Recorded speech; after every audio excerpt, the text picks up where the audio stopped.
はい、ノエンガレージの量です。燃料添加剤の FCR062 を入れて、3000キロ走ったエンジンオイルの汚れ具合を見てみたいと思います。車は EK スポーツの H81W です。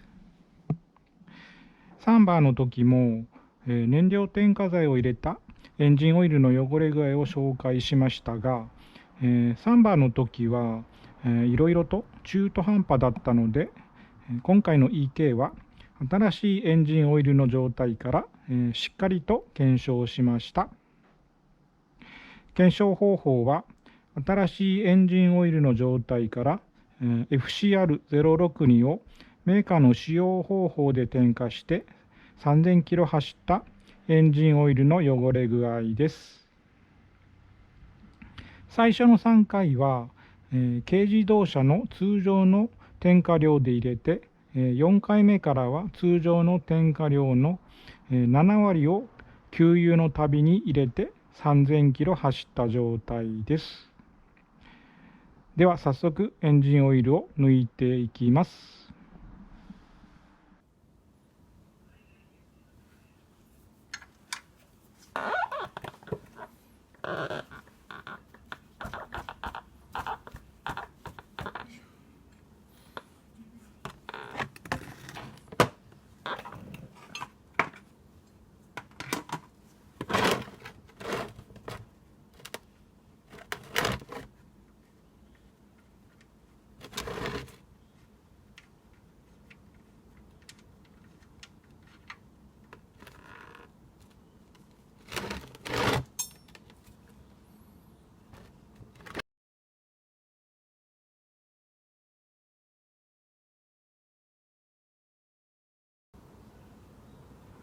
はい、ジャッキアップして、ドレンの穴が上を向いた場合、私は一旦、車を下に下ろします。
はい、エンジンオイルを抜き終わりました。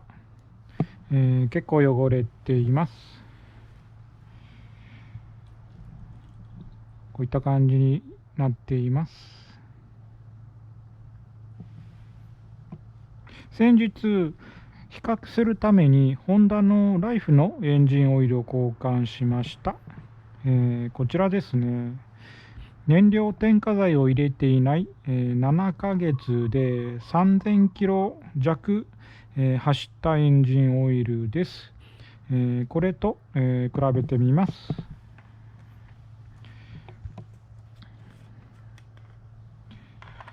ティッシュにつけてちょっと汚れ具合を比較してみます。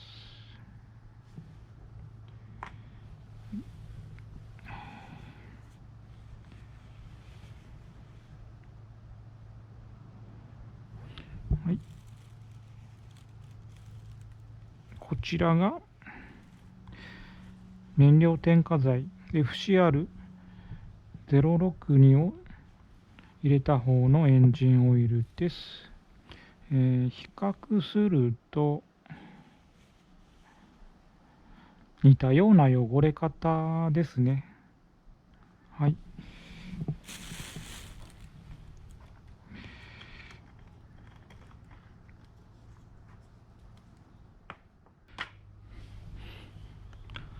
はい、ペットボトルの容器に入れてみてみると、こちら燃料添加剤を入れた、エンジンオイルの方が、若干きれいに見えるのですが、実はこれはそうではなくて、これはエンジンオイルの粘度が柔らかくなってオイルの落ち具合がこちら添加剤を入れた方が早くて、それで綺麗に見えるようになっています。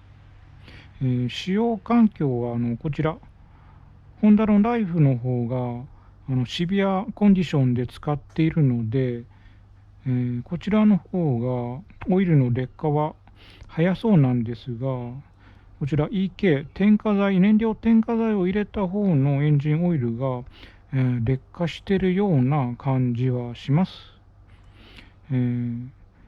これは車種によって車によって違うのか、それとも燃料添加剤によって違うのか、ちょっと理由が分かりません。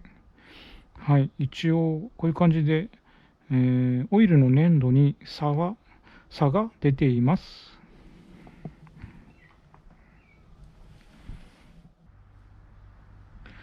はい、それでは、エンジンオイルをこぼしてそこに、沈殿物がないかを見てみます。はい、こぼしてみます。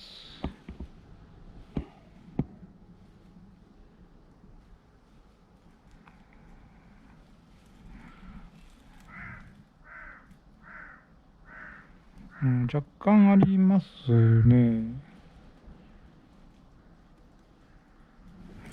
はい、こちらサンバーの時もありましたが、今回 EK の場合、EK の時もこのように若干沈殿物があります。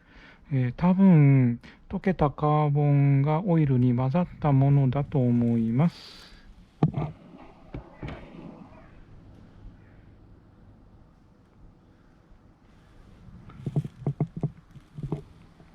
はい、エンジンオイルはこんな感じでした。続いてオイルエレメントも交換したので、オイルエレメントも、割って中を見てみたいと思います。はい、ではオイルエレメントを割ってみます。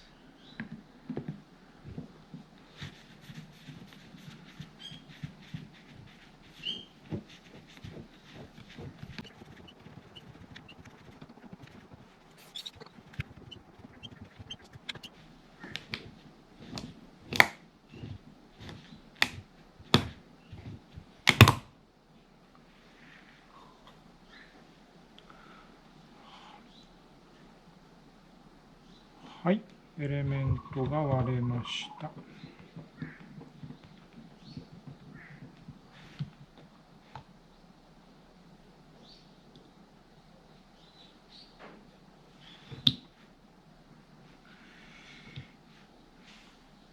はい、こんな感じになっています。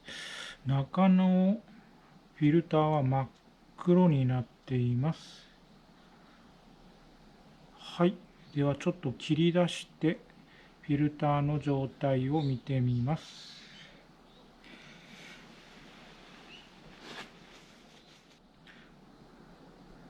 はい、フィルターを切り出してみます。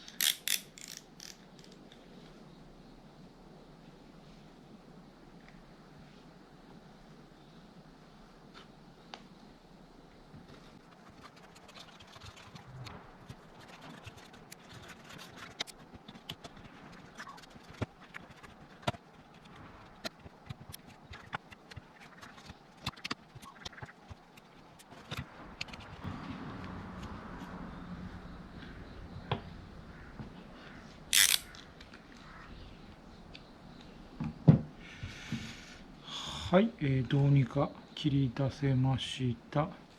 フィルターは真っ黒です。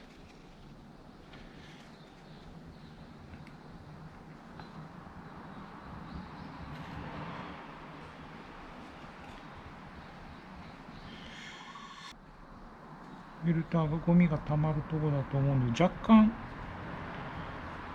カーボンが付着している感じがありますが、サンバの時のように、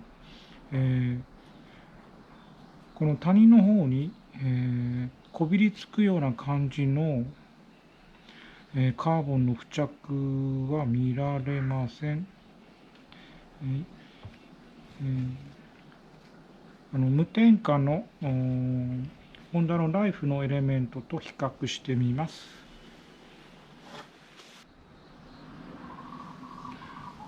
はい、ホンダライフの燃料添加、無添加のオイルエレメントのフィルターと比較してみます。比較するまでもなく、燃料添加剤を入れた EK スポーツの方は、ご覧の通り真っ黒です。溶けて剥がれたカーボンの大部分は、排気ガスと一緒に、出ていくと思いますが、エンジンオイルにも溶け込むので、ご覧の通り、真っ黒になっています。3番の時はこのフィルターの谷の方に溶けたカーボンの塊がついていたのですが、今回池の場合は、塊はついていなくて、フィルターの表面にこびりついているような感じになっています。はい、それなので燃料添加剤を入れたら、エンジンオイルは早めに交換するか、オイル交換の前に、添加した方がいいと言われる理由ですね。今回の結論として、オイル汚れに関しては添加剤を入れても入れなくても、エンジンオイルの汚れ具合はほぼ一緒でした。ただ燃料添加剤のせいなのかちょっと分かりませんが、オイルの粘度に、差がありました。燃料添加剤を入れたら溶けたカーボンがエンジンオイルに混ざっていくので、早めにオイル交換はした方が良さそうです。今回の動画は以上です。燃料添加剤 FCR062 を入れて3000キロのエンジンオイル汚れでした。最後までご視聴ありがとうございました。しかしこの EK のフィルターはちょっと小さすぎやしませんかね。